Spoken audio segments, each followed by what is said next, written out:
how do you have harmony in society? Is that what you're trying to say? Yeah, between the religions and the non-religions. So look, there shall be no compulsion in religion. So Allah is saying, you cannot compel anyone to accept anything.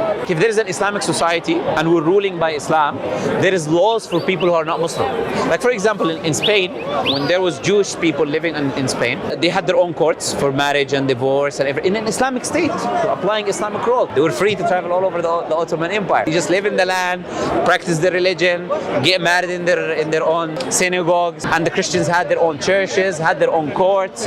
So in Islam, we believe Islam is the truth, but we would not stop you from following your faith. We will allow you to practice your faith even under an Islamic state, as long as you don't call people to evil. If you do it yourself in your own closed doors, that's up to you. But as long as you don't call other people to evil, you can practice your religion. There's a tolerance there. Exactly, so they live in harmony, because Islam is a system for everything. She asked a question: how can we live in harmony in a single society with different religions? You know, when they ask such questions, they pertain directly to Islam, with their preconceived notion that Islam is a violent religion and Islam is an intolerant religion. So as the brother rightly quoted to her, La ikraha fid din. There is no compulsion in religion.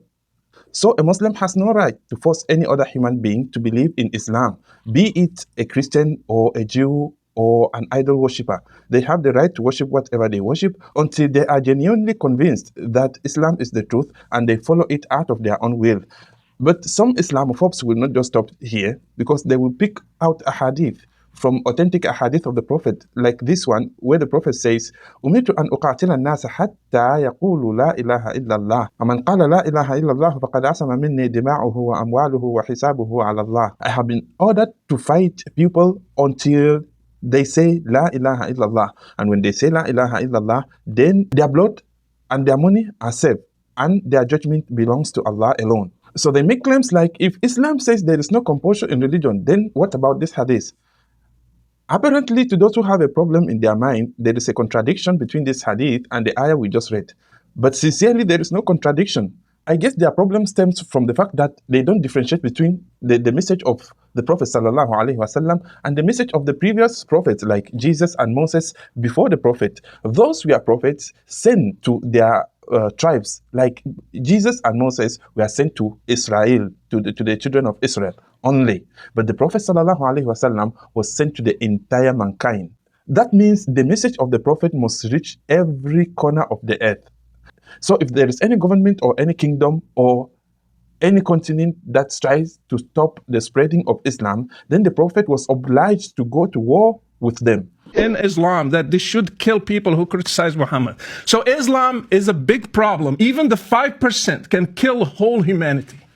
And I think this point needs to be emphasized on for the understanding of the non-Muslim and the Muslim alike.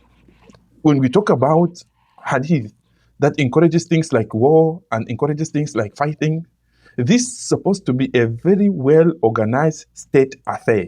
It is not an individual affair for a non-Muslim to think that every Muslim is obliged to attack a non-Muslim so as to spread the religion of Islam. No, it is not an individual thing.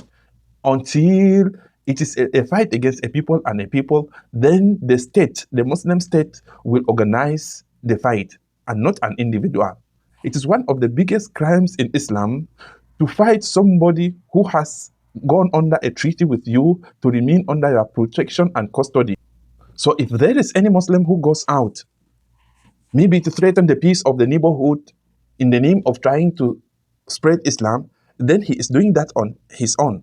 That is not Islam. So Islam is the only religion that preaches and practices the real harmony and coexistence. No matter who you are, no matter what you believe, you can still be my neighbor, and you are safe, and your property is safe.